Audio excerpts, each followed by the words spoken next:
Saudara-saudari dan anak-anak yang terkasih dalam Kristus, dari Novisiat SVD Kuburuteng Manggarai Flores NTT, saya Pastor Freddy Jahadin SVD menyampaikan ucapan selamat jumpa lagi lewat siraman rohani. Hari ini Sabtu 2 April 2022. Injil hari ini diambil dari Yohanes bab 7 ayat 40 sampai 53. Kita diingatkan bahwa menjadi pengikut Kristus berarti siap menjadi saksinya. Marilah kita berdoa memohon penerangan Roh Kudus. Dalam nama Bapa dan Putra dan Roh Kudus. Amin.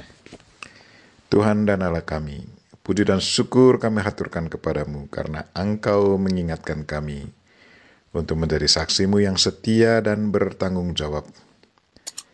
Kami mohon bantulah kami agar kami mampu dan tidak malu menjadi saksimu yang setia dan berani dalam situasi apa saja. Tuhan, utuslah Roh Kudus-Mu, terangilah pikiran dan hati kami, agar sabdamu yang akan kami dengar dapat kami pahami dengan baik, dan isi pesan-Mu dapat kami hayati dan amalkan dalam hidup harian kami. Doa ini kami sampaikan dengan perantaran Kristus Tuhan kami. Amin. Tuhan sertamu dan sertamu juga. Inilah Injil Yesus Kristus menurut Yohanes. Dimuliakanlah Tuhan. Sekali peristiwa Yesus mengajar di Yerusalem, beberapa di antara orang banyak yang mendengarkan perkataan Yesus berkata, "Dia ini benar-benar Nabi yang akan datang." Yang lain berkata, "Ya, ini Mesias." Tetapi yang lain lagi berkata, "Bukan, Mesias tidak datang dari Galilea." Karena kitab suci mengatakan bahwa Mesias berasal dari keturunan Daud dan dari kampung Betlehem, tempat Daud dahulu tinggal. Maka timbullah pertentangan di antara orang banyak karena Yesus. Beberapa orang di antara mereka mau menangkap dia, tetapi tidak ada seorang pun yang berani menyentuhnya. Maka ketika penjaga-penjaga yang ditugaskan imam-imam kepala dan orang-orang Farisi pergi kepada imam-imam kepala, orang-orang Farisi berkata kepada mereka, "Mengapa kamu tidak membawanya?" Jawab penjaga-penjaga itu, "Belum pernah seorang manusia berkata seperti orang itu." Jawab orang Farisi itu kepada mereka, "Adakah kamu juga disesatkan? Adakah seorang di antara pemimpin-pemimpin yang percaya kepadanya? Atau seorang di antara orang-orang Farisi? Orang banyak itu tidak mengenal hukum Taurat. Terkutuklah mereka." Nikodemus, seorang dari mereka yang dahulu telah datang kepada Yesus, berkata kepada mereka, "Apakah hukum Taurat kita menghukum seseorang sebelum ia didengar dan sebelum orang mengetahui apa yang telah dibuatnya?" Jawab mereka, "Apakah engkau juga orang Galilea?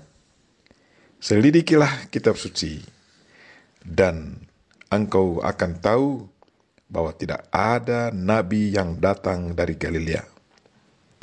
Lalu mereka pulang masing-masing ke rumahnya. Demikianlah sabda Tuhan. Terpujilah Kristus. Saudara-saudari dan anak-anak yang terkasih dalam Kristus, tema renungan kita hari ini ialah menjadi pengikut Kristus berarti siap menjadi saksinya. Injil hari ini sangat menarik. Penampilan dan ajaran Yesus Kristus mengundang banyak reaksi dari kalangan yang mendengarkan dia. Di antara para pendengar ada yang berkata, "Dia ini benar-benar Nabi yang akan datang." Yang lain berkata, "Ya, ini Mesias." Tetapi yang lain katakan, "Bukan, Mesias tidak datang dari Galilea, tetapi dari Betlehem, tempat Daud dahulu tinggal." Dari reaksi dan pernyataan mereka, sangat jelas kelihatan bahwa mereka semua tidak memahami latar belakang Yesus Kristus.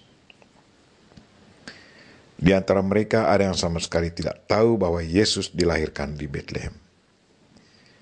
Kalau saja mereka tahu latar belakang Yesus, pasti cerita hari ini warnanya sangat berbeda. Tetapi sayang ada yang tidak tahu sejarah kelahiran Yesus, sehingga mereka mati-matian tetap menolak Dia sebagai Mesias. Karena menurut kitab suci, Mesias tidak datang dari Galilea. Mereka berpikir bahwa Yesus berasal dari Galilea. Satu bukti bagi mereka bahwa Yesus bukanlah Mesias. Ketidaktahuan mereka akan latar belakang kehidupan Yesus sungguh memperkuat pikiran mereka bahwa Yesus Kristus sesungguhnya bukanlah Mesias. Para penjaga keamanan pun tidak berani menangkap Yesus, karena mata hati mereka juga turut terpesona dengan penampilan dan tingkah laku Yesus. Dalam laporannya kepada imam-imam kepala, mereka berkata, "Belum pernah seorang manusia berkata seperti orang itu."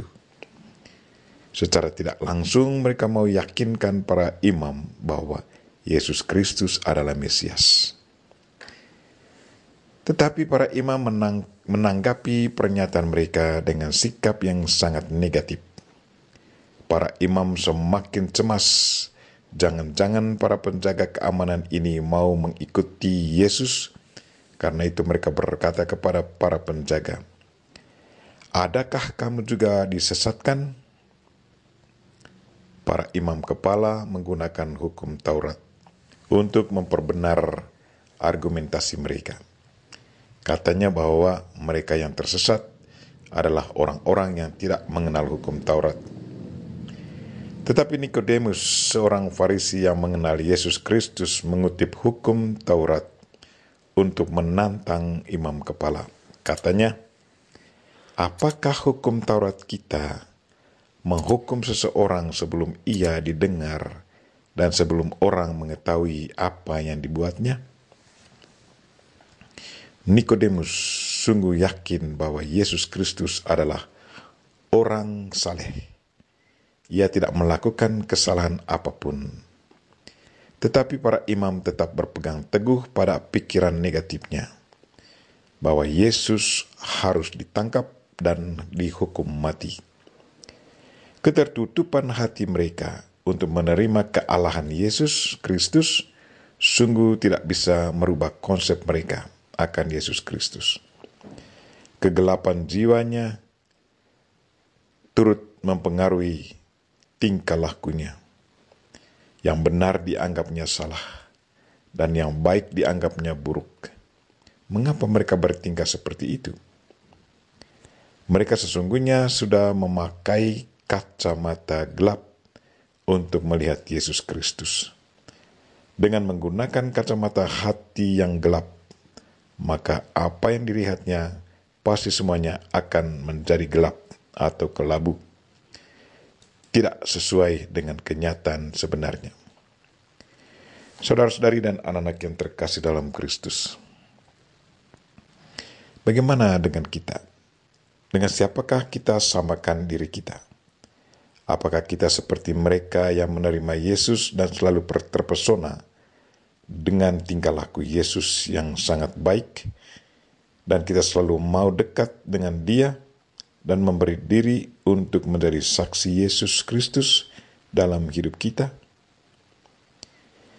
Atau kadang kita sama seperti imam-imam kepala yang sangat kuat berpegang pada kekurangan pengetahuan dan tidak mau merubah cara berpikir. Dengan demikian, kita pun menolak sesama sekaligus menolak Yesus Kristus yang hadir dalam diri sesama kita.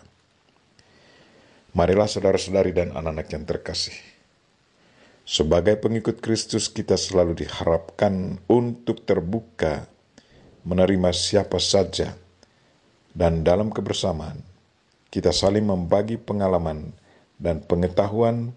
Dengan demikian kita pun semakin diperkaya. Sebagai pengikut Kristus, kita dipanggil untuk menjadi saksinya yang setia. Bersama Bunda Maria kita berdoa. Tuhan, bantulah kami, semoga kami mampu dan tidak malu menjadi saksi-Mu yang setia dan berani dalam situasi apa saja. Amin. Marilah kita memohon berkat Tuhan. Tuhan sertamu dan sertamu juga. Semoga saudara sekalian dan mereka yang kita doakan pada hari ini, secara khusus mereka yang sakit, dan segala aktivitas kita hari ini diberkati oleh Allah yang Maha Kuasa, Bapa dan Putra dan Roh Kudus. Amin.